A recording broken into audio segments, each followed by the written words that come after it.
नमस्कार छात्रों, जय हिंद, वंदे मातरम। स्वागत है आप सभी का फिर से हमारे YouTube channel bright future commerce classes में। छात्रों, आज हम पढ़ेंगे class 12 accountancy accounting ratio objective types question. जी हाँ, अकाउंटिंग रेशो का कंप्लीट एक्सरसाइज सिर्फ हम 10 मिनट में पढ़ने वाले हैं, तो वीडियो में बने रहिएगा। चलिए स्टार्ट करते हैं कंप्लीट एक्सरसाइज अकाउंटिंग रेशो।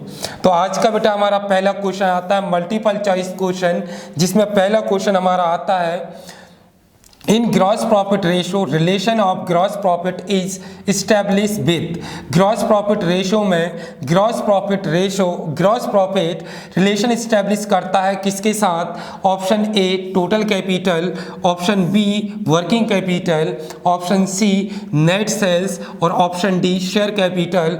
तो इसका सही आंसर होगा ऑप्शन सी नेट सेल्स। याद रखिएगा, जितने भी प्रॉफिट रेशो है, चाहे वो नेट प्रॉफिट रेशो हो या ग्रॉस प्रॉफिट रेशो या ऑपरेटिंग प्रॉफिट रेशो, इसमें सभी प्रॉफिट नेट सेल्स के साथ रिलेशनशिप एस्टैब्लिश करते हैं। तो नेक्स्ट हमारा मल्टीपल चॉइस क्वेश्चन आता है in quick ratio quick assets is. Quick ratio में क्विक एसेट्स है only cash and bank, net current assets and current assets minus stock. तो हमारा सही आंसर होगा D current assets minus stock. यदि हम करेंट एसेट्स में से स्टॉक को माइनस कर दें तो बेटा क्या आ जाता है? क्विक एसेट्स यानी कि लिक्विड एसेट्स आ जाती हैं। नेक्स्ट हमारा मल्टीपल चॉइस क्वेश्चन आता है बेटा 3rd नंबर का। The standard of quick ratio is. Quick ratio यानी कि लिक्विड रेशो का स्टैंडर्ड है option A 2:1, option B 1:1, option C 3:1, option D none of these. तो सही आंसर होगा ऑप्शन बी 1:1। करंट रेशो का आइडियल होता है 2:1 और क्विक यानी कि लिक्विड रेशो का आइडियल होता है 1:1। नेक्स्ट हमारा क्वेश्चन आता है 4th नंबर का multiple choice question. From turnover ratio effectiveness is exam of. Turnover ratio किसकी इफेक्टिवनेस को कैलकुलेट करता है? ऑप्शन ए दिया है liabilities, option B assets, option C revenue, option D none of these. ध्यान रखिएगा, टर्नओवर रेशो का लाइबिलिटी से कोई रिलेशन नहीं होता और ना ही एसेट से कोई रिलेशन होता है। रिलेशन किससे होता है बेटा? रेवेन्यू से। तो इसका सही आंसर होगा सी यानी कि रेवेन्यू। नेक्स्ट हमारा क्वेश्चन आता है multiple choice question. If current liabilities is ₹3 lakh and current ratio is 1.1, then current assets will be। Question कह रहा है कि यदि करंट लाइबिलिटीज 3 लाख हैं और करंट रेशो 1.5:1 है, then current assets will be होंगी, कितनी होंगी? Option A 4 lakh, option B 3,50,000, option C 4,50,000 और option D none of these. तो यहाँ पर हम कैलकुलेट करके देख लें क्या फाइंड करना है बेटा। करंट लाइबिलिटीज दी हैं, करंट एसेट्स फाइंड कर लें और रेशो कौन सा दिया है? Current ratio. तो करंट रेशो का फॉर्मूला क्या होता है? Current ratio is equal to क्या होता है बेटा? Current assets upon current liabilities. Question में देखें करंट रेशो दिया है 1.5:1, तो 1.5:1 is equal to current assets given नहीं है, अपॉन में करंट लाइबिलिटीज कितनी है बेटा? 3 लाख। इसको हम सॉल्व कर लें तो current assets is equal to ये क्रॉस मल्टीप्लाई कर लें हम, तो ये कितना हो गया बेटा हमारा? 4,50,000, यानी कि सही आंसर होगा ऑप्शन सी 4,50,000। तो ये हमारे मल्टीपल चॉइस क्वेश्चन हो गए। अगला हमारा क्वेश्चन आता है बेटा फिल इन द ब्लैंक। तो फिल इन द ब्लैंक में हमारा पहला क्वेश्चन है the ideal current ratio is. Current ratio का आइडियल होता है या स्टैंडर्ड होता है? तो ध्यान रखिएगा बेटा, करंट रेशो का आइडियल होता है 2:1। नेक्स्ट हमारा फिल इन द ब्लैंक है in current ratio relation of current assets is establish with. यहाँ पर कह रहा है करंट रेशो में करंट एसेट्स किसके साथ रिलेशन एस्टैब्लिश करते हैं? तो बेटा किसके साथ? करंट लाइबिलिटीज के साथ। किसके साथ? करंट लाइबिलिटीज के साथ। तो सही आंसर है हमारा करंट लाइबिलिटीज। 3rd हमारा फिल इन द ब्लैंक है डेब्ट इक्विटी रेशो मेजर्स सॉल्वेंसी। डेब्ट इक्विटी रेशो कौन सा सॉल्वेंसी कैलकुलेट करता है? तो याद रखना है बेटा लॉन्ग टर्म सॉल्वेंसी। कौन सा solvency? Long term solvency. Solvency का मतलब होता है लॉन्ग टर्म लाइबिलिटीज को पे करने की कैपेसिटी। 4th हमारा फिल इन द ब्लैंक दिया है बेटा यहाँ पर फोर्थ हमारा फिल इन द ब्लैंक है, in debtor turnover ratio, debtor included, debtor turnover ratio में क्या इंक्लूड होता है डेटर्स में, तो बेटा बिल्स रिसीवेबल होता है यानी कि BR। इसके बाद हमारा फिफ्थ आता है fill in the blank, dash ratio is measure to measure short term solvency of the firm, कौन सा रेशो फर्म की शॉर्ट टर्म सॉल्वेंसी को कैलकुलेट करता है, तो याद रखना है बेटा क्विक रेशो। कौन सा ratio, quick ratio. Quick ratio को हम क्या कहते हैं, लिक्विड रेशो भी कहते हैं। तो क्लियर है आपका fill in the blank.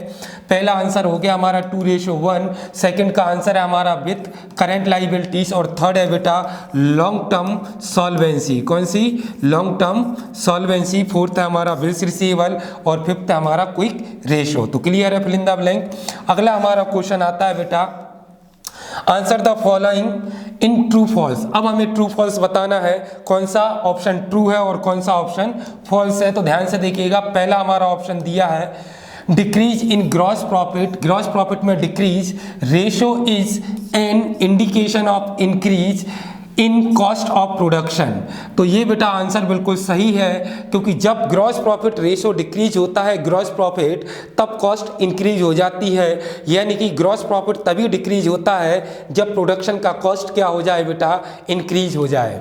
Next हमारा आता है true false in turnover ratio, turnover refers to sale, बिल्कुल सही है। टर्नओवर रेशो किसको रेफर्स करता है बेटा, सेल्स को रेफर्स करता है। इसके बाद हमारा आता है a very high inventory turnover ratio, यदि टर्नओवर रेशो बहुत हाई इन्वेंट्री डिस्क्लोज कर रहा हो, is always treated good for business. तो याद रखना है बेटा, highly inventory turnover ratio business के लिए हमेशा अच्छा ट्रीट नहीं किया जाता। तो ये हमारा आंसर होगा बेटा फॉल्स। तो सही आंसर हो गया फॉल्स। फोर्थ हमारा आता है डिक्रीज इन average collection period. Average collection period क्या होता है बेटा, वो पीरियड जिसमें हम क्रेडिट सोल्ड को रियलाइज करते हैं, यानी कि उधार बेचे गए माल की वसूली करते हैं। Indicate fast collection from debtors, बिल्कुल सही है। अगर एवरेज कलेक्शन पीरियड डिक्रीज हो जाए तो इसका मतलब ये है कि डेटर से हमें फास्ट कलेक्शन मिल रहा है, डेटर का जो पैसा लेना था वो हम बहुत ज़्यादा फास्ट स्पीड से रियलाइज वसूल कर रहे हैं। तो आंसर होगा बेटा बिल्कुल ट्रू। इसके बाद फिफ्थ हमारा आता है increase in stock leads to decrease in liquidity ratio. अगर स्टॉक में इंक्रीज हो तो लिक्विडिटी डिक्रीज हो जाती है, तो बिल्कुल सही है, क्योंकि याद रखना है बेटा लिक्विड एसेट्स में स्टॉक को इंक्लूड नहीं किया जाता। तो क्लियर हो गया बेटा आपका ट्रू फॉल्स। अब हमारा अगला क्वेश्चन आता है बेटा मैच द कॉलम। अब हमें मैचिंग करना है, तो एग्जाम में मैच द कॉलम आप बिल्कुल केयरफुली करें और सबसे पहले अच्छे से पढ़ लें। तो यहाँ पर दिया है ए कॉलम में प्रॉपर्टी फंड, डेब्ट equity ratio, creditors, current assets minus stock और 2:1 स्टैंडर्ड। अब यहाँ पर देखिएगा बी ऑप्शन में ये हमें क्वेश्चन दिए हैं। तो सबसे पहले क्या है बेटा प्रॉपर्टी फंड, तो यहाँ पर ऑप्शन हम पढ़ लें measure of long term solvency, current liabilities, quick assets, property ratio. Property fund का रिलेशन किससे होता है, प्रॉपर्टी रेशो। तो फर्स्ट का आंसर ये जो होगा बेटा प्रॉपर्टी फंड का आंसर हो गया बेटा डी, यानी कि प्रॉपर्टी रेशो, यानी कि इसका आंसर हो गया डी पहले का। सेकंड हो गया डेब्ट इक्विटी रेशो। डेब्ट इक्विटी रेशो आप जानते हैं लॉन्ग टर्म सॉल्वेंसी कैपेसिटी को मेजर करता है, तो measure of long term solvency. Second का आंसर हो गया बेटा ए, ये हो गया हमारा measure of long term solvency. इसके बाद आता है क्रेडिटर। क्रेडिटर हमारे बिजनेस का क्या है, करंट लाइबिलिटीज। थर्ड का आंसर हो गया बेटा बी। इसके बाद हमारा आता है current assets minus stock. Current assets में से अगर स्टॉक को हम माइनस कर दें तो बेटा ये क्विक एसेट्स आ जाती हैं। क्विक एसेट्स को लिक्विड एसेट्स भी कहते हैं, यानी कि फोर्थ का हमारा जो है आंसर वो हमारा क्या हो गया बेटा सी, ये हमारा फोर्थ आंसर हो गया। इसके बाद फिफ्थ हमारा है 2:1 स्टैंडर्ड। 2:1 स्टैंडर्ड किसका है बेटा, करंट रेशो का है, जबकि 1:1 किसका है बेटा, क्विक का है। तो 2:1 स्टैंडर्ड किसका है, करंट रेशो का। तो फिफ्थ का आंसर हो गया ई, ये फिफ्थ हमारा आंसर हो गया। तो क्लियर है मैच द कॉलम। नेक्स्ट हमारा क्वेश्चन आता है, अगला हमारा क्वेश्चन आता है right answer in one word sentence. अब हमें वन वर्ड में आंसर देना है। तो पहला हमारा वन वर्ड क्या है, the proportion of total profit. Total profit को क्या कहते हैं बेटा, gross profit on net sales refers to which ratio. Total profit है यहाँ पर और क्या है बेटा नेट सेल्स। ध्यान रखिएगा, टोटल प्रॉफिट मतलब ग्रॉस प्रॉफिट, तो ग्रॉस प्रॉफिट और नेट सेल्स के बिटवीन रिलेशनशिप स्टैब्लिश होता है। तो यहाँ पर इसका आंसर हो गया बेटा क्या, ग्रॉस प्रॉफिट रेशो। कौन सा ratio, gross profit ratio. Clear है।